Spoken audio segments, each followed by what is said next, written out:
After spending the last 2 months traveling all over China, I decided to come to Hong Kong to see how different it really is from the mainland. Technically, Hong Kong is a part of China, but what you're about to see in this video tells a whole different story. These are my first impressions after touching down in Hong Kong on a plane coming directly from China. The very first place we've come is a traditional dim sum restaurant. So dim sum is basically small dishes to share, and this place is actually serving dim sum the same way that they've served it since the 60s, where people cart around trolleys of various dim sums, and then depending on what you order, they'll mark down a certain number. Almost looks like a bingo card, and that's how they figure out how much to charge you at the very end. Hello. Oh, let's do this. This is shrimp, right? Yeah, we just got these. They're like shrimp dumplings, and in this case, she stamped the spot where the shrimp dumplings are.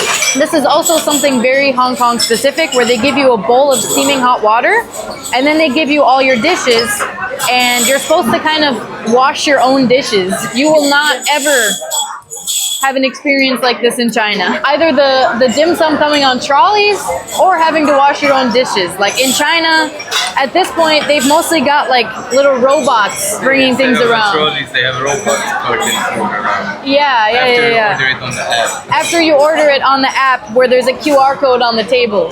But in Hong Kong, they've kept tradition alive.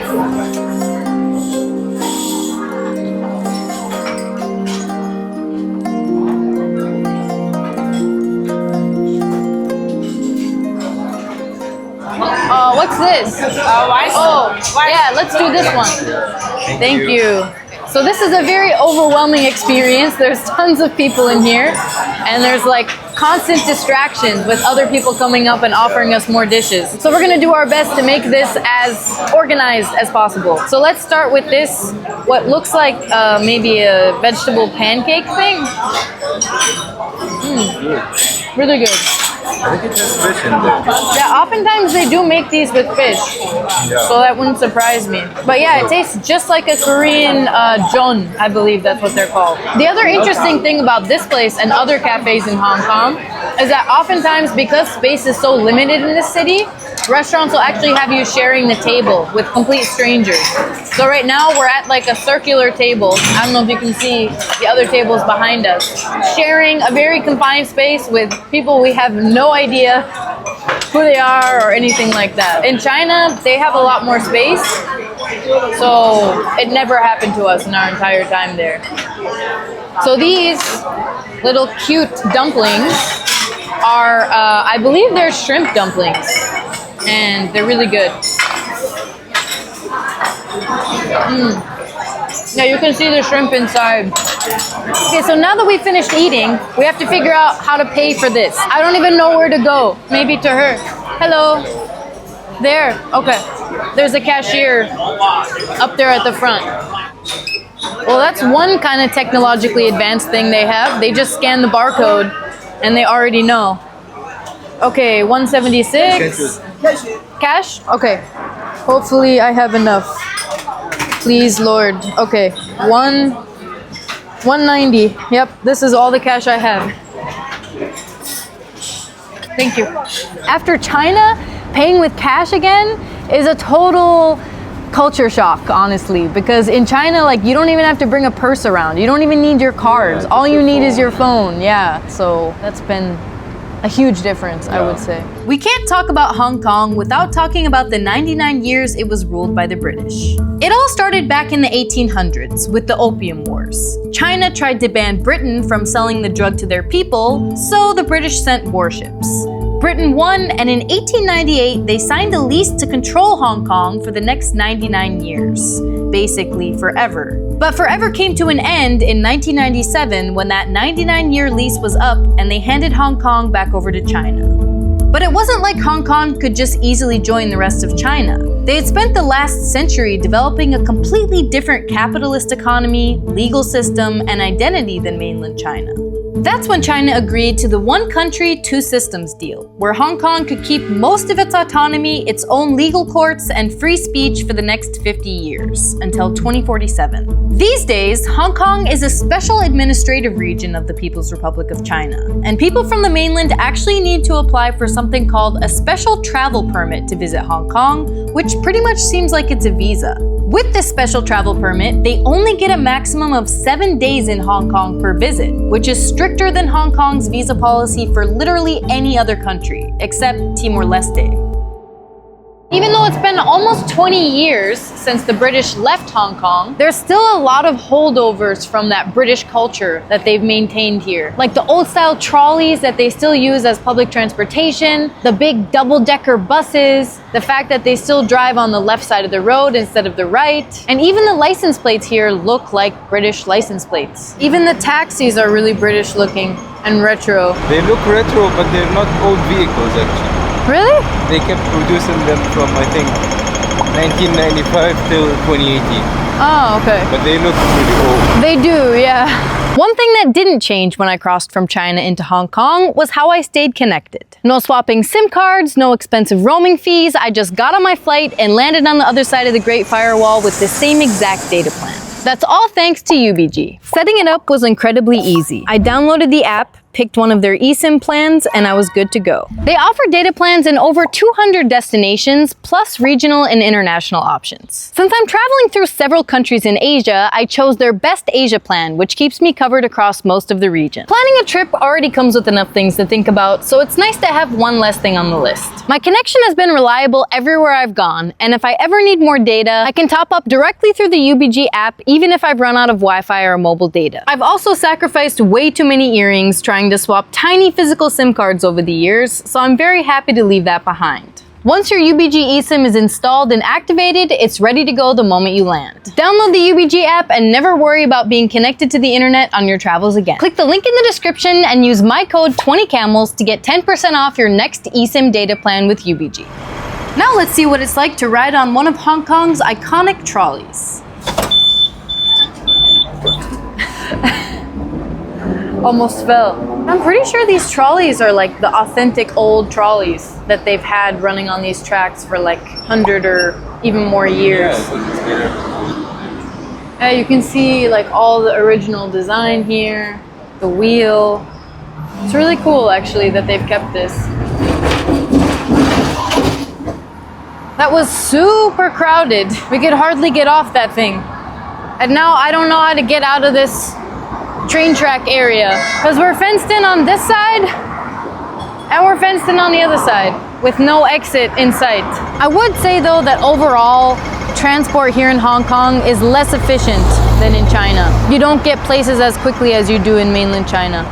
They have a much better subway system with more extensive lines, more lines in every city, and it just feels a lot easier. This is super complicated. So it's a little bit of like the old school waiting around, taking forever to get from point A to point B. It's just less streamlined here. But I think it's mostly because in China, they recently built up their infrastructure, whereas here in Hong Kong, it was built by the British like half a century ago or more. It's a lot more difficult to change the existing infrastructure here than it was in China to build up from zero. So this part of town is called Central. It's basically like the center of downtown, the financial hub. It's kind of like one of the few areas in Hong Kong where you'll see mostly like new skyscraper buildings instead of the rundown apartment complexes and vintage buildings in the other parts of town. And something that kind of surprised me about Hong Kong is the lack of CCTV. In China, you just see cameras everywhere, filming almost every street corner and every building. But here in Hong Kong, you just don't see as many of them.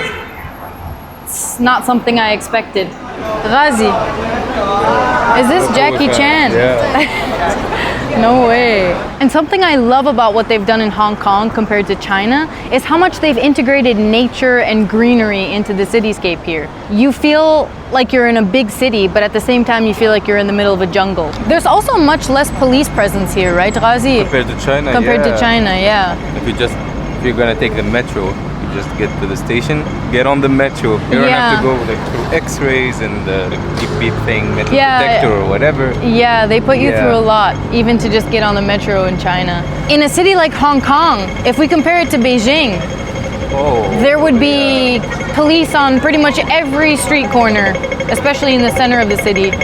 And here, I don't know, they're kind of like a rare sight, more or less, like unicorns. And they're super chill too. Yeah, and they're super nice. You see them walking.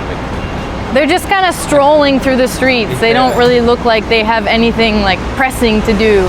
I feel like that kind of goes along with the lack of CCTV footage here.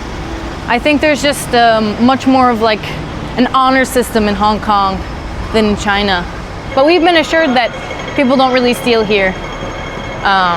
So that's good. Another thing that's been a huge shock for me after coming from China is how many foreigners there are here. Hong Kong has a huge expat community, and in China, oftentimes we're the only foreigners around. And it just feels like a much more cosmopolitan, international, foreigner-friendly place than mainland China. We also noticed that people here in Hong Kong are much more orderly than people in China. So for example, when we get off this subway station right now, you'll see how people actually will let the people on the train off first before they rush to get on. Whereas in China, and they wait in line like on the sides according to the arrows where you're supposed to wait. And on the escalator too, they stick to the right. And They leave space for people in a rush to run up or down, So you'll see it here now. There's people on both sides. And even though this is like a super busy station, they still adhere to the rules. Whereas in China, everyone's like, rushing to get on or off and just elbowing everyone in their way. So, there's a bit more decorum here in Hong Kong.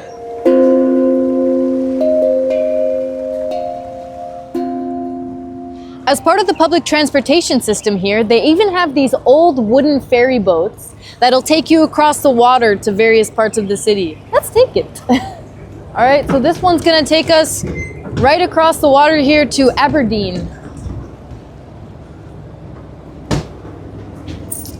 We got our cash, because they don't take card unless you have the local public transportation card. The price is 3 Hong Kong dollars per person.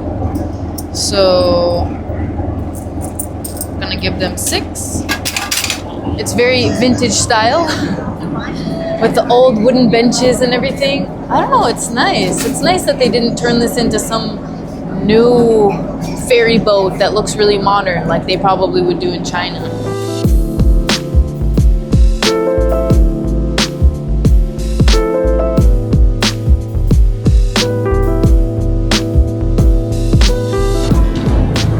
And now we're here. They would never have this in China, especially not in a major city.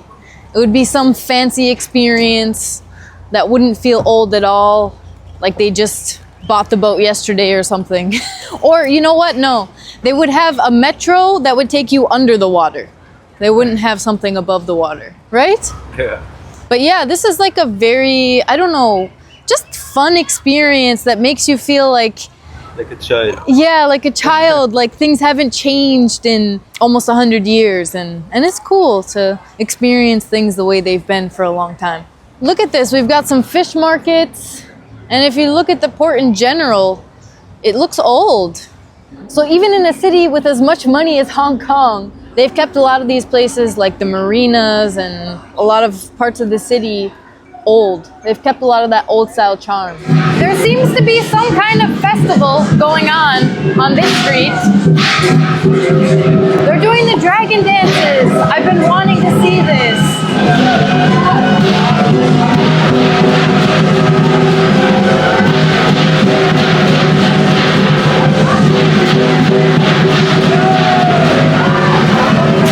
Wow.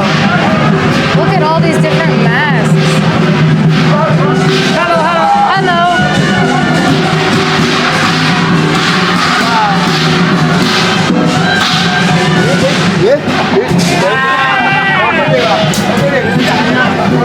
Something you have to try in Hong Hong Kong are the famous egg tarts. And these ones are Hong Kong style. They look like just kind of yellowy custard in the center here. These are probably the most authentic ones we've found. And they're always freshly baked too. Hi. Four of these, yeah. Okay, that's okay. I mean, you can feel that they're still pretty hot. So that's why she's taking care not to handle them directly. Okay. Thank you. Bye. Now we just have to find a place to eat these because the street is crazy. Hopefully they're not too hot that they burn my mouth.